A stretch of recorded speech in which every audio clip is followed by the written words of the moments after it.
Da da da dum. Da da da dum. Joel Felsenstein, you are the man. I cannot tell you how many comments I get about this wonderful video. I know everybody that watches this, my wife has heard this like every single episode of every single show. We have 3 shows. I talk about this all the time. It's absolutely incredible. If you don't know Joel Felsenstein and Rockstar X, he is amazing. What he's doing for the neurodiverse and autistic community is top notch. Get on that now. Connect with him. Connect with Rockstar X. But we are here today, this evening. Thank you for joining us, no matter where you are in the world, morning, evening, afternoon. We appreciate you being here for another one of our People Community events. What we do with these is give a shout out, help boost up our community by giving information that's going to help you. And today I have the pleasure of having Michelle Strasburger here with me. She is the CEO and Chief Consultant for the Wellness Value. Give it up, people.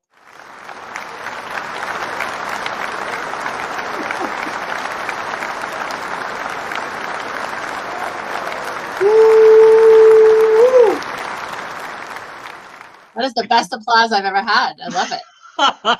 I keep threatening to try to find one that's like more Viking cheers, but I can't find it yet. I haven't found that MP3.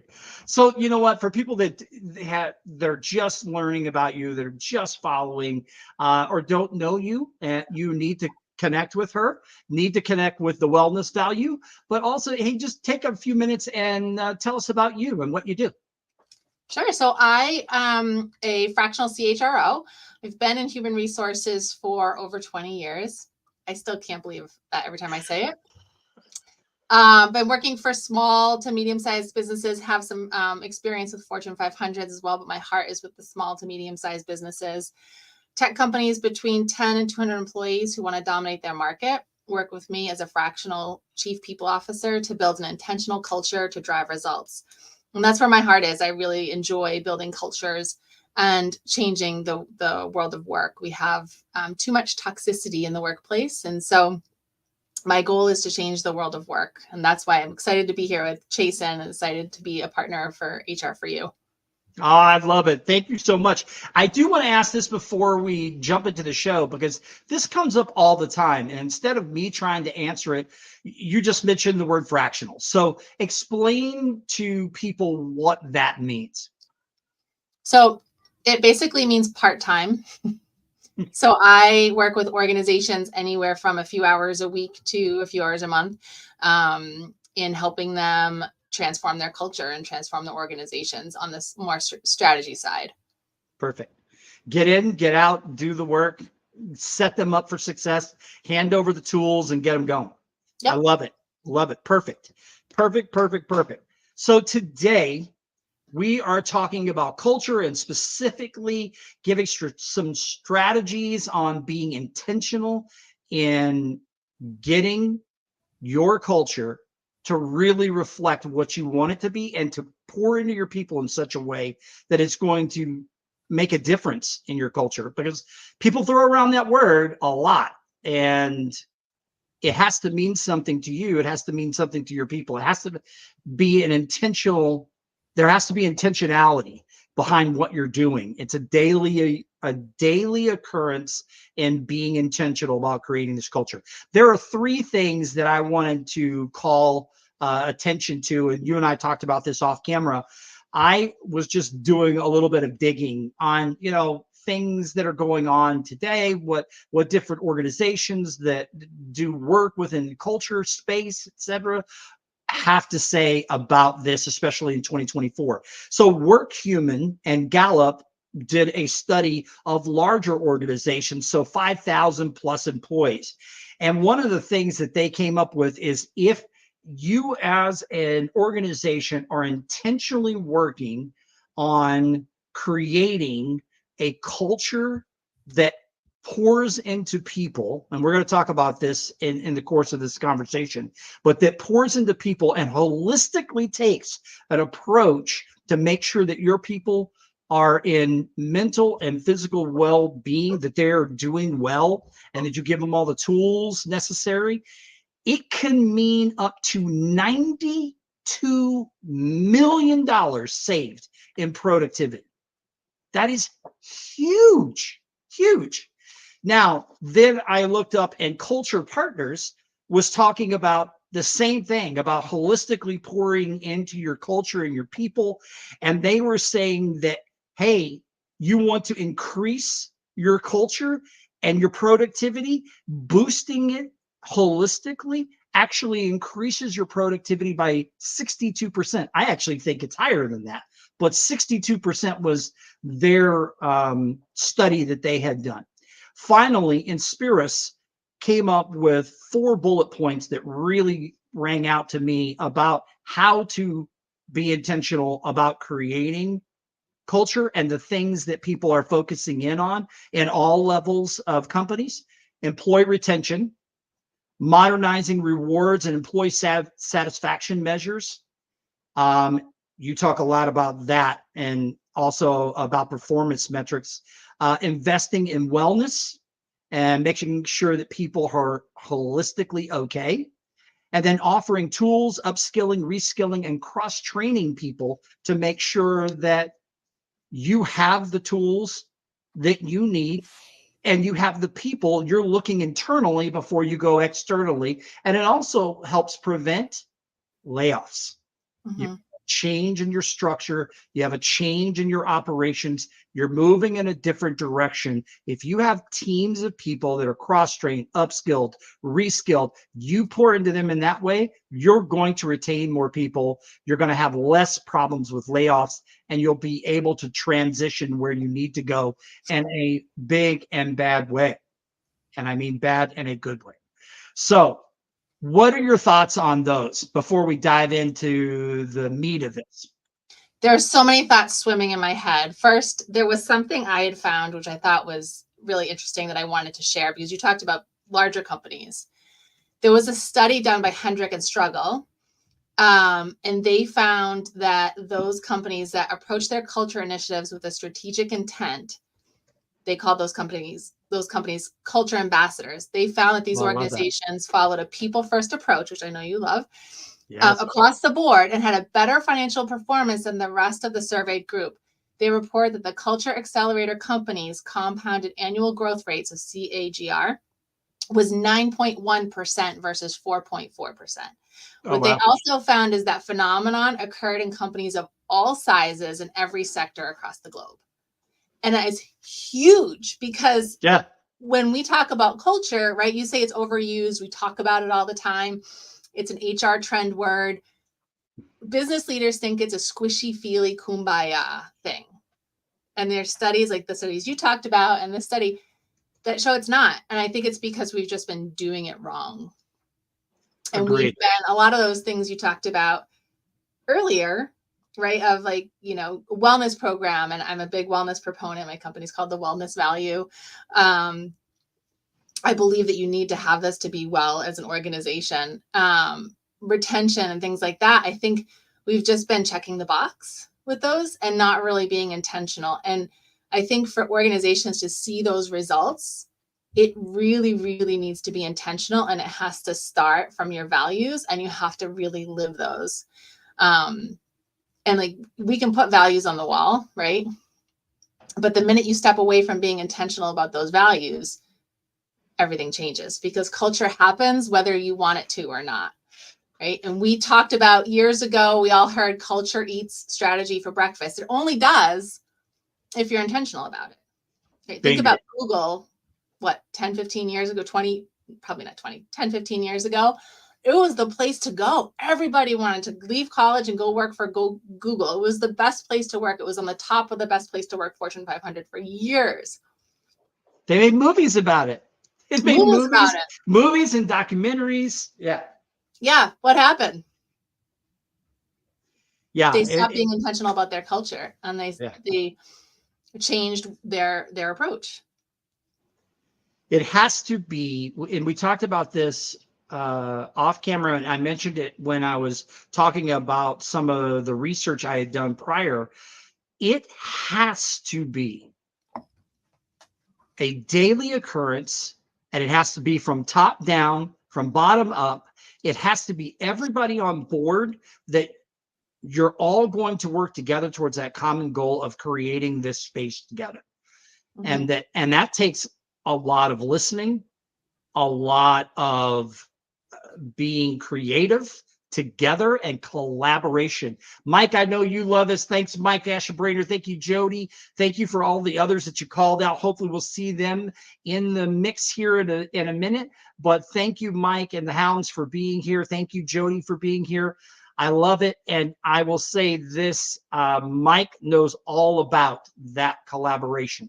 That's intently what he does. That's intently what we do at HR for You. And I know you believe in that as well, Michelle.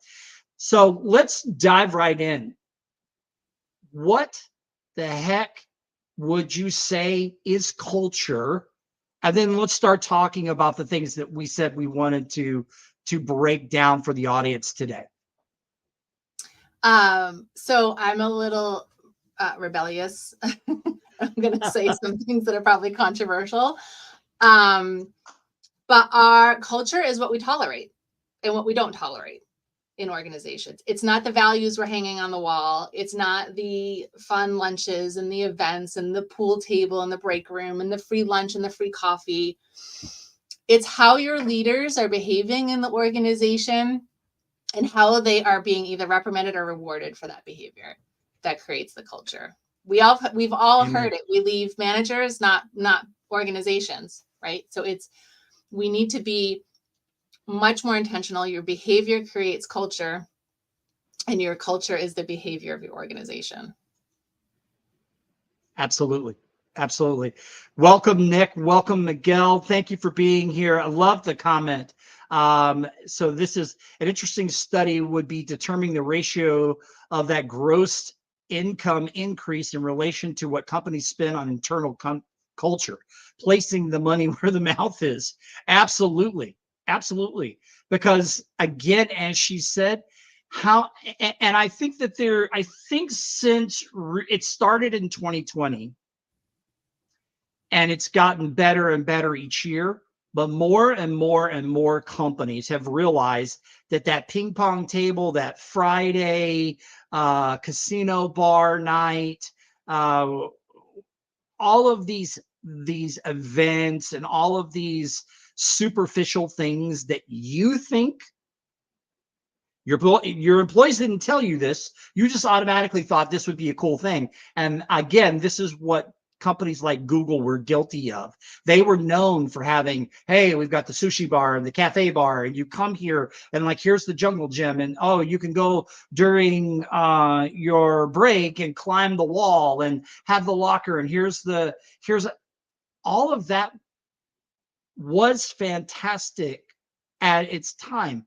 People have moved beyond to be like, you can keep all that stuff. I want you to care about me as a human, care about me as a person, care about my ideas, to reward me for the things that I contribute and how I show up as a human being. And I want you to care about me and my diversity and include me and allow me that inclusion, that space, that psychological safety to be where I am, how I am, show up and bloom as I feel safe to do. Companies are transitioning, and I think it's getting better, but you hit on it so well. You just hammered that in. It isn't about the stuff anymore. It's about it never was, what actually. we do. Right. You're absolutely right. I think there was a time, and I'm going to say prior to 2020, I think there was a time prior to 2020 in the heyday of some of these companies where the stuff, the people became enamored with that stuff. And even we were fooled. It never was the right thing. But I think there were a lot of people that were fooled by that, thinking that meant I was going to be fulfilled. And then they went and they're not fulfilled. And then they're like going, why am I not fulfilled? I've got a latte bar and I've got a ping pong table. I've got foosball, and I've got every Friday night, we've got free drinks but it's stuff. Mm-hmm. And it's not going to take care of what you need as a human being, and it doesn't develop culture. as you said, it never did, but I think people were enamored. I think a lot of people were enamored previously. I think there's been a big awakening, especially since 2020, not just about diversity, but about mental wellness and health. And as we talk about the wellness value, the name of your company, people are more concerned now with being holistically sound. So yeah, I mean, but even that is seen as a kumbaya event in organizations. And I think that, what we saw with the ping pong tables, and we can call it smoke and mirrors, or we can call it a bait and switch, right? Where organizations were saying they're recruiting all the people I want on my team. They're winning in the market. Why is that? And HR people have a very tough job, and they have to figure out why the company is not succeeding and do it. So they were emulating other organizations, saying, well, they've got, a ping pong table, they've got free lunch, and all those things were just tools to keep people there, keep them working longer. But there was something that Google had that created a culture of innovation. And I never worked for Google, so I don't really know. I never was inside Google. But the Great Place to Work organization, which is a great organization to follow, I've been following them for years. They talk about the organizations that excel and get on this list of being the Great Place to Work, that their culture is built on trust. There's no trust in a ping pong table. This is not for me. No. I always miss. But where is the trust in a ping pong, in an inanimate object? We're just throwing money at things to try to, see what sticks, when it's just simple, basic human things. It's the Maslow hierarchy of needs: getting the safety, having psychological safety, having trust, and building that in your organization. I love that. I'm just typing a note to Nick. Nick is one of our new partners, and I would love for her to pop into the chat and tell us what Island Elevator does, because she works for an amazing people first organization. And the more I hear about them, I'm just like, this is what I'm talking about.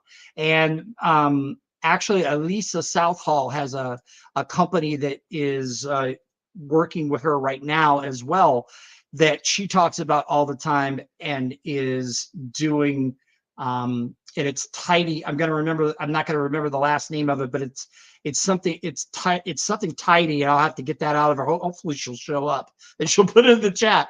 But the work that company is doing, the work that Island Elevator is doing, the work that, there's a lot of companies out there that actually do a great job. So what are they doing, Michelle? What is it they're doing? How do we create that intentionality? They're creating a culture that attracts people, right? You think about, you see it everywhere.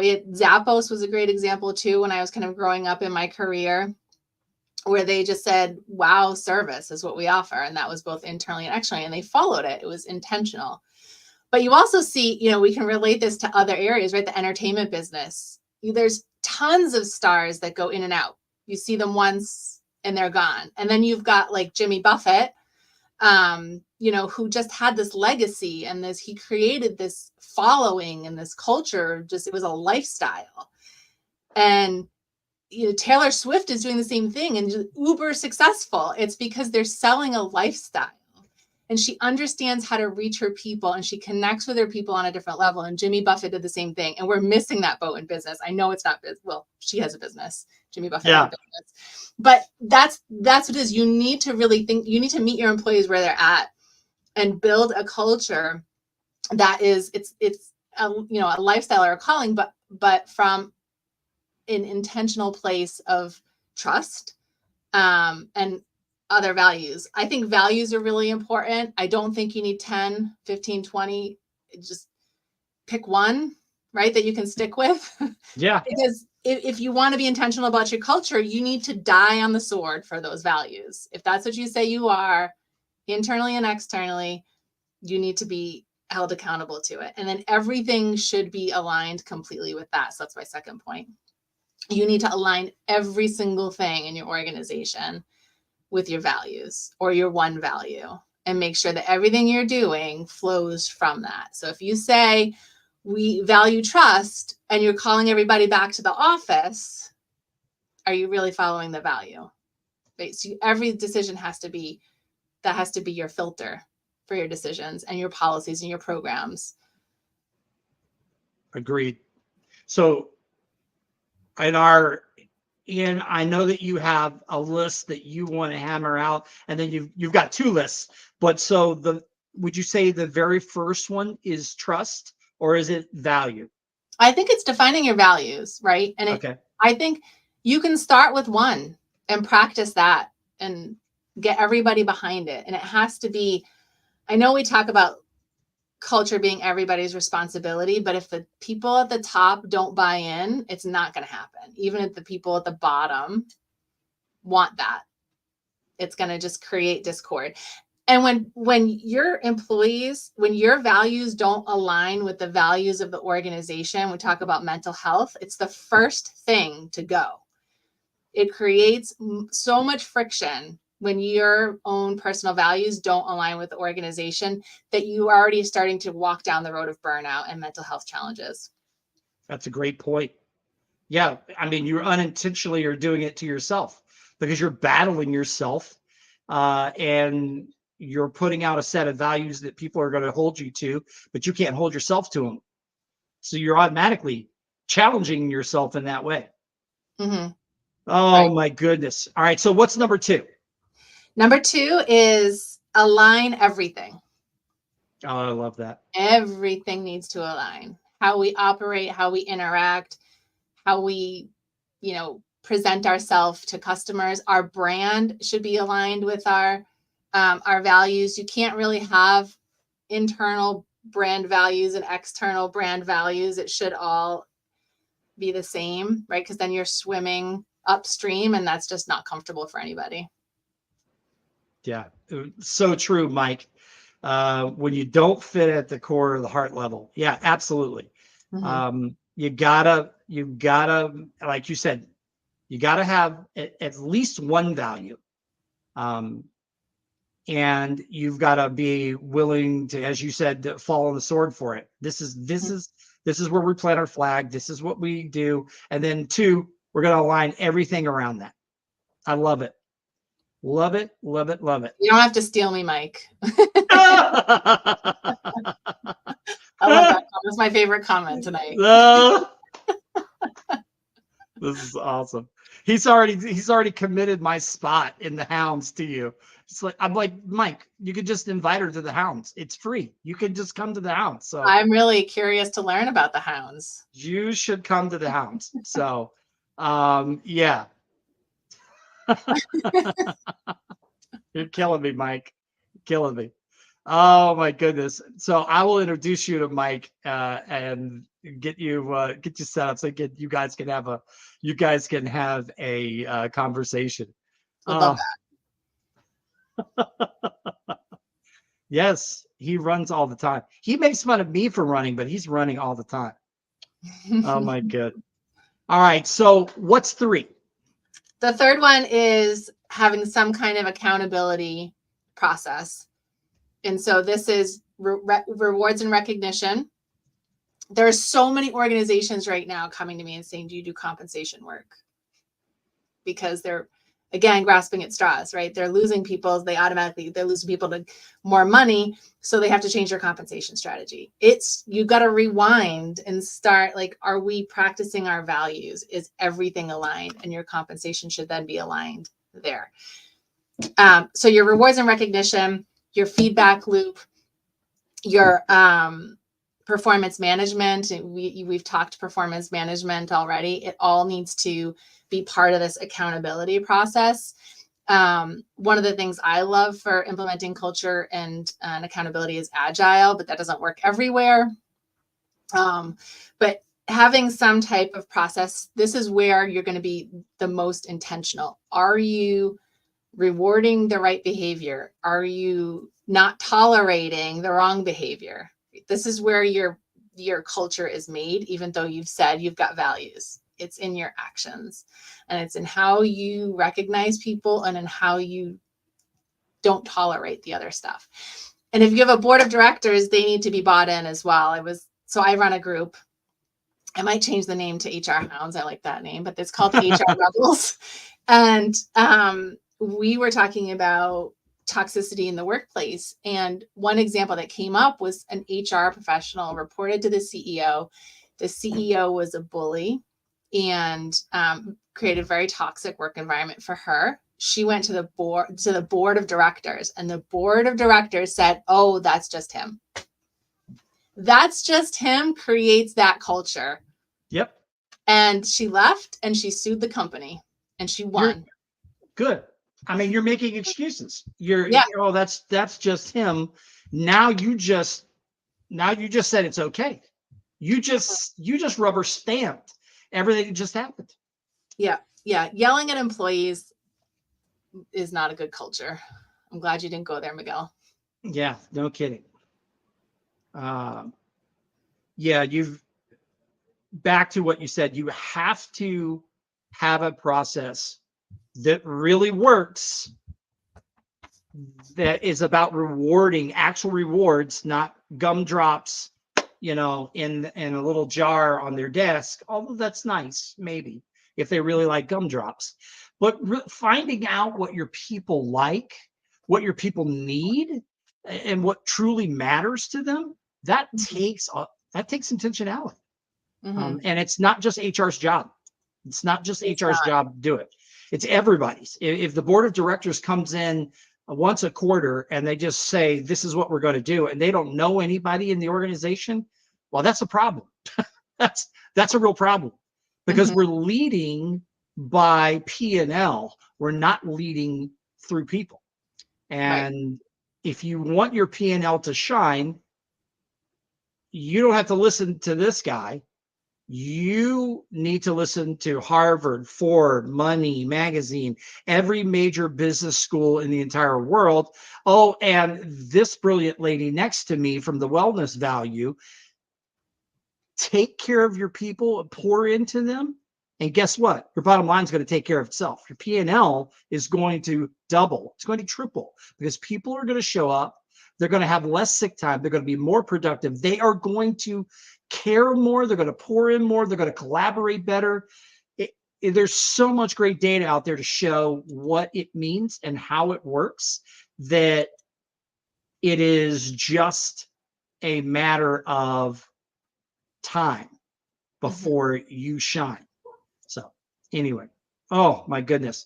So I know you have other points that you wanted to dive into about the three, and we'll come back and recap those three later. But I would love to go into your other list that you have. I think we've hit a lot of them, but to reiterate, behavior drives culture, yet your culture is what you tolerate, right? It's kind of like a cycle. Yep. Your behavior drives culture, but your culture is your behavior. So to be intentional, you have to really work on all of those things.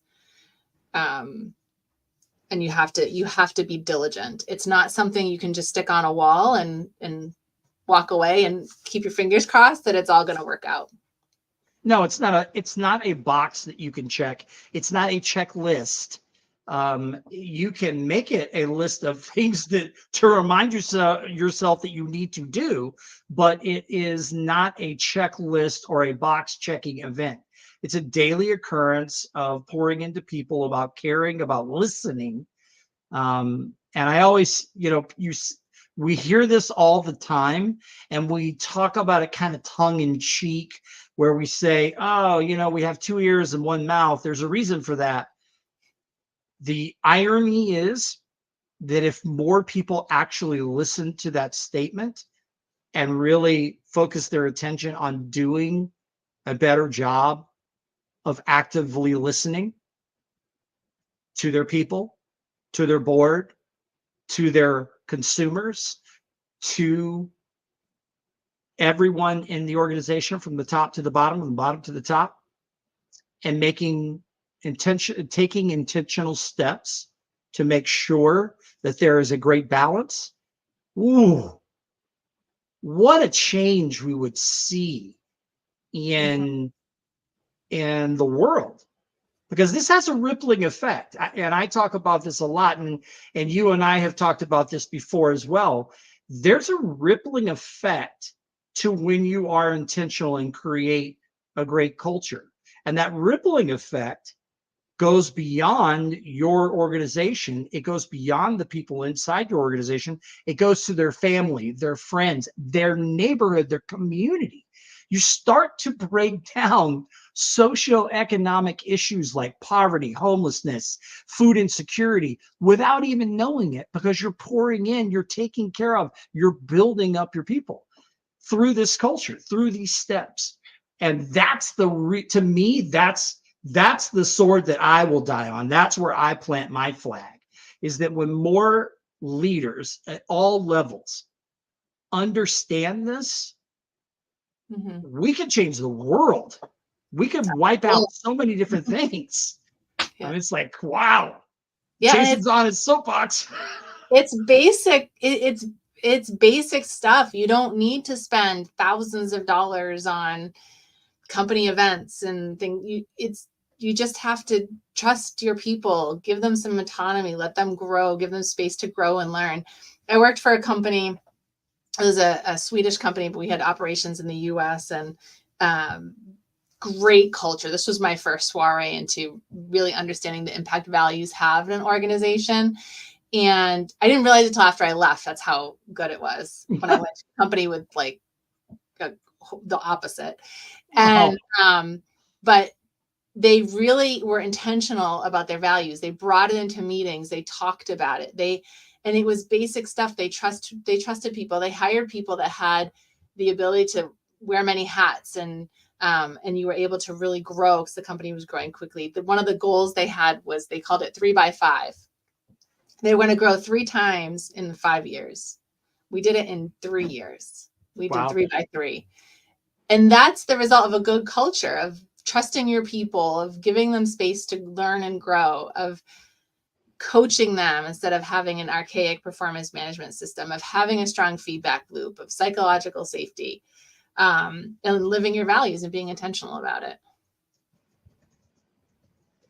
I see Nick, and Nick, I don't know if you saw in the comments, but if you please put in, if you have the ability to do this, you may be on your phone or multitasking, but tell us a couple of things that Island Elevator is doing while we're still on the chat. And Mike, I want to know what a Kangol is. I don't know. I love animals. I love finding out about it. What the heck is a Kangol?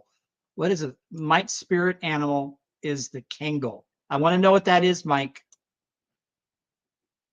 I do want to go back to Mike's comment earlier, if I can find it. It was rewarding the right behavior. I think I scrolled by it. Oh, there it is. Reward good behavior and distance or correct from boundary breakers. So when I saw his comment, a thought came to mind, like, we do this in sales, right? We reward the behavior, right, and the results we want. And then they make their commission, right? It's kind of an archaic way of doing it, but you have your goals and you get commission if you meet them or exceed them. If you don't make them, you don't make the extra money. Like, you're rewarding the right behavior and you're auto correcting, right, the other behavior and results. So, why aren't we doing that in everyday practice? And feedback should only be 2 seconds. It should be very short. The old sandwich approach doesn't work anymore. It's very quick, in the moment, right? Not publicly if it's negative, but just in the moment. And the more you do it, the more comfortable you get with it, and the more comfortable people get with receiving it. And that's how people grow and learn. And that's how you start to build a psychologically safe environment. Yeah, absolutely. Courageous conversations are not comfortable, but if you're not having courageous conversations daily with your people, then you're missing out. You're robbing them of their ability to grow and prosper, and you're robbing your company of the ability to add in productivity and to change behaviors that are negative. Or that are counterproductive, I should say. And just like you just said, never make that about, never make that happen in public. There's nothing worse. It doesn't matter how you deliver the message. It doesn't matter how kind, how much empathy you have. When you give somebody and have a courageous conversation with them in public, you've ruined, you've just crushed your trust. You've shown to everybody that you really are not empathetic, and it really causes a lot of issues. Nick just put in here, so I wanted to. Ops meeting Monday, Wednesday, Friday. After discussing work on Mondays, my boss goes round robin, asks where each of our stress levels are from 1 to 5. I freaking love that. I love that. I love that. That's fantastic. It's okay to not be okay, right? And yeah, it is. Might be at 80% today, and that's fine. And let's find out what we can do. What can we do to make it better? What tools do you need? How can we show up for you? I love that. I love it. So I want to go back. Now this is what KPIs or metrics are you measuring? Rewarding sales is only by choice and or ignorance. All right. Right. I mean, I think, and I put it in the comments, everyone is in sales in some shape, form, or fashion. That was very, very difficult for me as a nonprofit leader to be like, I'm not in sales. I'm not selling. You are selling. You're selling the idea of creating change. Now, that's not like, okay, I want you to buy this widget. It's very different. But in an environment where people are selling, or in your environment, whatever that means, whatever you're doing in your work, if we don't approach it like, okay, I care about you and I want to reward you for the work that you are doing, but I want you to be okay with what this reward means. It shouldn't be my idea of, it's not a gold watch if a gold watch means nothing to you. So finding out what's important to people, again, that pouring into people, that learning about them, learning about what they need, their likes, their dislikes, that to me is the magic of that reward system. Because rewards without a proper vetting yourself of, hey, Betty doesn't wear jewelry, doesn't do this, doesn't do that, but loves this. Betty loves her sweets. Betty loves being able to leave Fridays an hour early because her son does X. Now that makes sense, because there are ways there that you could start to manipulate things to create opportunities to reward someone, to reward Betty in that particular situation, and to make a difference. So then Nick says, then her boss asks how we can get it from, let's say, a 4 to a 3. If we need to talk, if we need to walk, fine. Listen to music, fine. I love that you also said to me, Nick, like, hey, you know what? My boss is flexible with, my day starts from X to Y, but he gives me some flexibility because he knows I'm going to show up. He knows I'm going to do my job. He knows I'm going to care about my job. That is huge. Mm-hmm. Company values. Call out your coworker for displaying a company value. Nothing says it even better than employees shouting out about other employees and calling out what they're doing. Safety, communication, professional. I love that, Nick. I love it. Right. And it keeps the values alive in the organization, and it helps people understand how that translates to them. So one of them was safety,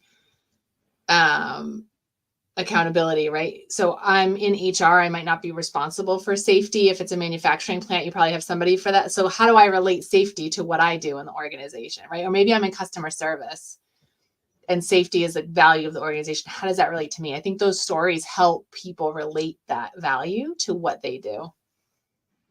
I love it. Yeah. It's fantastic. Well, we are coming to the end of our time. I want to take the next few minutes though to recap. So let's go back and let's recap the 3 things. So the very first thing was our value. Define your values or value. Pick one, start with.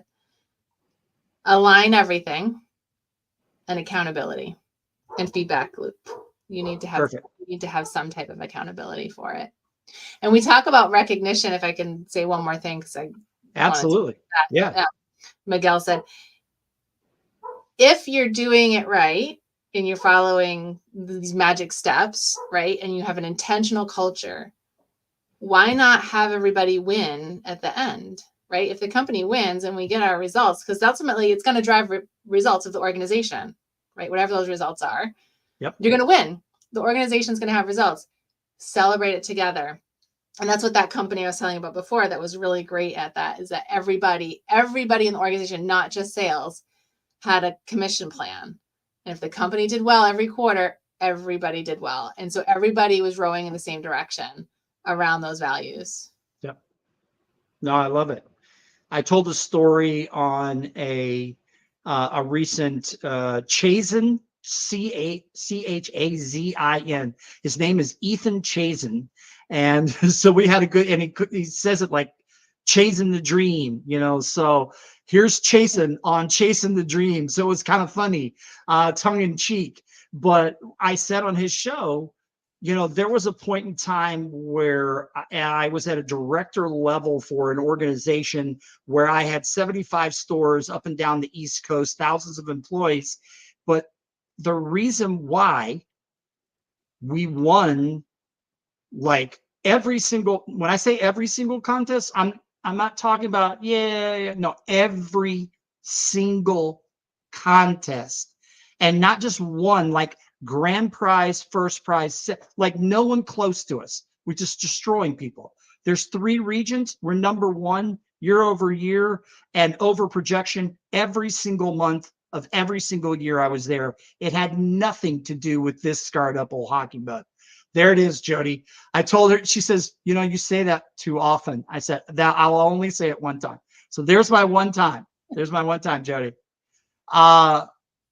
It had nothing to do with me. It had to do with me surrounding myself with fantastic people that cared. I poured into them. They poured into the company, and we killed it. We crushed it, and it was consistent. And that is the way. It is literally the man. I think of the Mandalorian. You can tell your son, the Mandalorian, this is the way. So I love it. and it's amazing. You think about too the military, right? My cousin's been in the military and has been in leadership in the military and been on the front lines. And he has men and women that will go to war with him and will fight for him.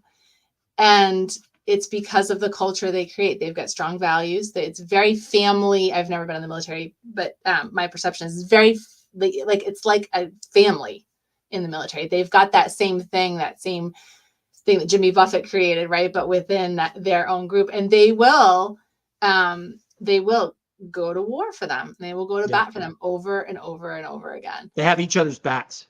Yeah. Yeah, they have each other's backs. And my favorite, last thing I'll say, my favorite definition of culture is what people say about you and your company at the backyard barbecue. That's brilliant. Mm-hmm. That's absolutely brilliant. I love that. You are absolutely right, Nick. Freaking amazing. Love it. This has been such a fun conversation. So fantastic. I want to thank you again, everyone, for being here. Thank you, Nick. Thank you, Miguel. Thank you, the Hounds. Thank you, Mike. Thank you, Jody. Thank you, anyone else that I couldn't see your comments. I apologize. LinkedIn is a little funky about that. But we appreciate you being here. And I just want to do another shout out to the incredible Michelle Strasburger. Let's give it up one more time.